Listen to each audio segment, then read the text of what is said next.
अयोध्या की सारी सेना को पराजित कर दिया। अयोध्या की सेना को? केवल सेना ही नहीं, बल्कि उनके सारे योद्धा को पराजित कर दिया माताजी। भरत, सुग्रीव, लक्ष्मण, शत्रुघ्न, सबको भैया ने ध्वस्त कर दिया माताजी। भरत, लक्ष्मण, शत्रुघ्न, उन सबके साथ तुमने युद्ध किया? क्यों और कैसे? छोड़िए माता जी इन बातों को। एक छोटी सी लड़ाई थी, समाप्त हो गई। देखिए, हम आपके लिए इतने सारे कमल पुष्प लाए हैं आपकी पूजा के लिए। यह अनुष्ठान आप जल्दी जल्दी पूरा कीजिए, जिससे शीघ्र ही हमारे पिता के दर्शन हो सके। कोई मेरी बातों को मत डालो पुत्र। मैं जानना चाहती हूँ कि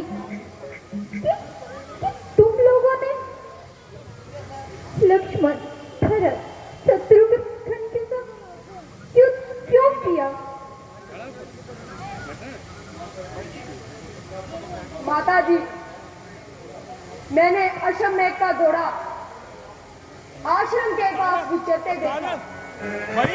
स्वर्ण अक्षरों में चुनौती लिखी हुई थी,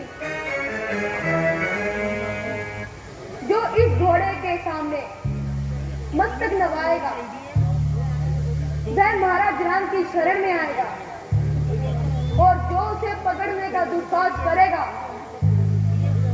इसलिए उन्होंने उसको युद्ध के लिए ललकारा था। और मैंने ये युद्ध की चुनौती स्वीकार कर दी,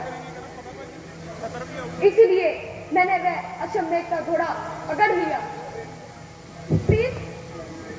फिर क्या माताजी, उनके सेना और उनके सेनापति एक एक कर सब ढेर हो गए।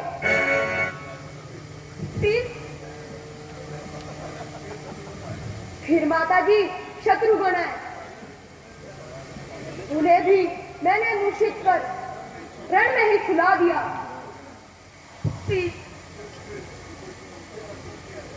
फिर लक्ष्मण जी आए, उनसे युद्ध हुआ।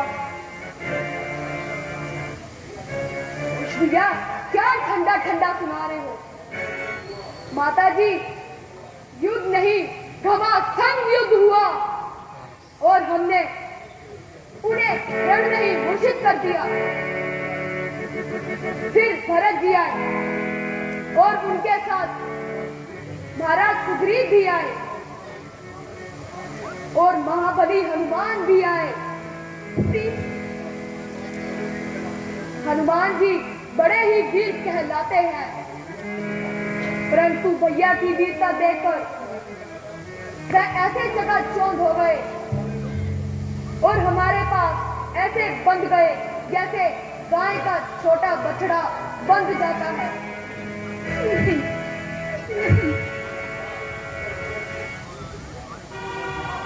हाँ, और भरत जी, सुग्रीव महाराज ने एटी जोड़ी का जोर लगा लिया, परंतु गुरुदेव के प्रधान अस्त्रों ने उन्हें भी धराशायी कर दिया। फिर महाराज राम स्वयं आ गए। क्या? महाराज राम स्वयं आ गए? और तुम लोगों ने उन पर धनुष उठा लिया? नहीं, हम तो धनुष उठाए तैयार थे, परंतु वही युद्ध से आनाकानी कर रहे थे। फिर हमें कहने लगे कि तुम्हें देखकर ऊपर बाण चलाने की इच्छा नहीं होती है, तुम्हें प्यार करने की इच्छा होती है।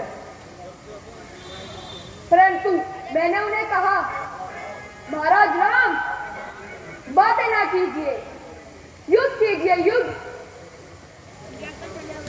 परंतु युद्ध होने से पहले ही गुरुदेव आ गए और फिर उन्होंने तो युद्ध होने ही नहीं दिया।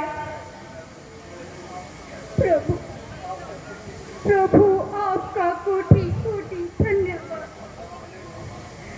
आपने आपने एक महान पाप होने से बचा दिया। एक महान पाप से। क्या हुआ माता जी?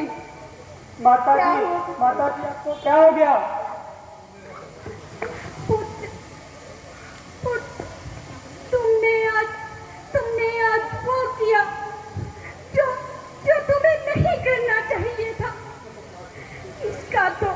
इसका तो प्रायश्चित भी कठिन है। हनुमान को तुमने एक बछड़े की भांति मान दिया।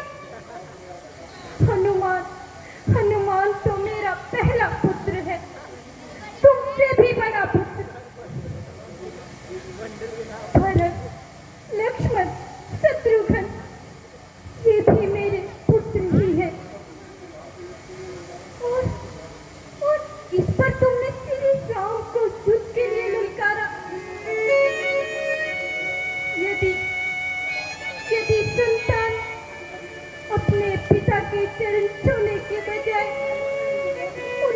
उन्हें युद्ध के लिए ललकारे तो मेरे लिए उससे लज्जा की बात और क्या हो सकती है।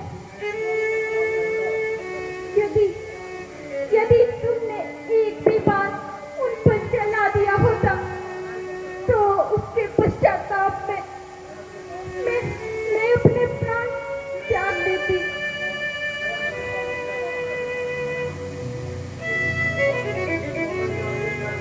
माता जी, आप ये क्या कह रही हैं? महाराज राम हमारे पिताजी हैं।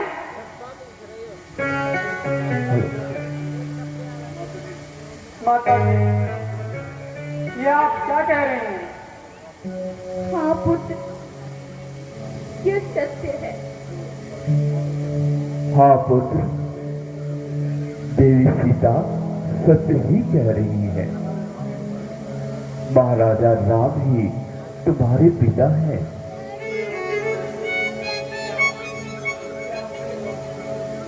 तो क्या वो वही अभावत जी सीता हैं जिन्हें महाराज राम ने वन में त्याग दिया था? जिसके पति श्री राम हो उसे अभागी नहीं कहते।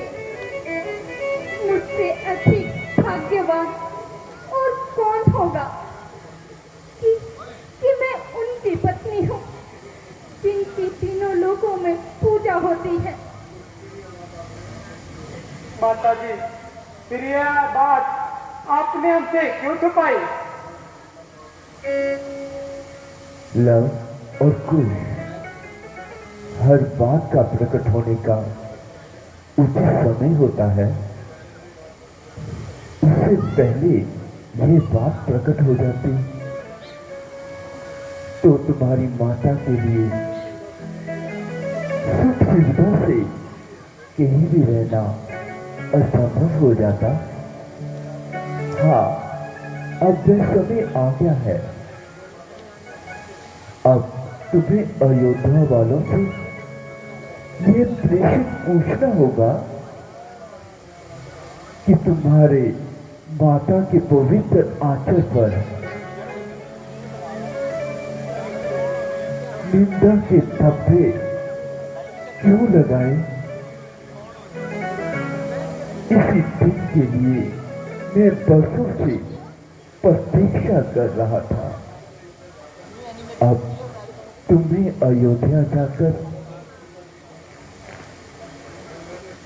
घर घर में सीता की करुणा की कथा सुनाकर अपने माता के पवित्र आंचल पर लगे धब्बों को अयोध्या वालों को आंसू से धोना होगा। उनके मन पर लगे हुए मैल को मिटाकर इनके हृदय में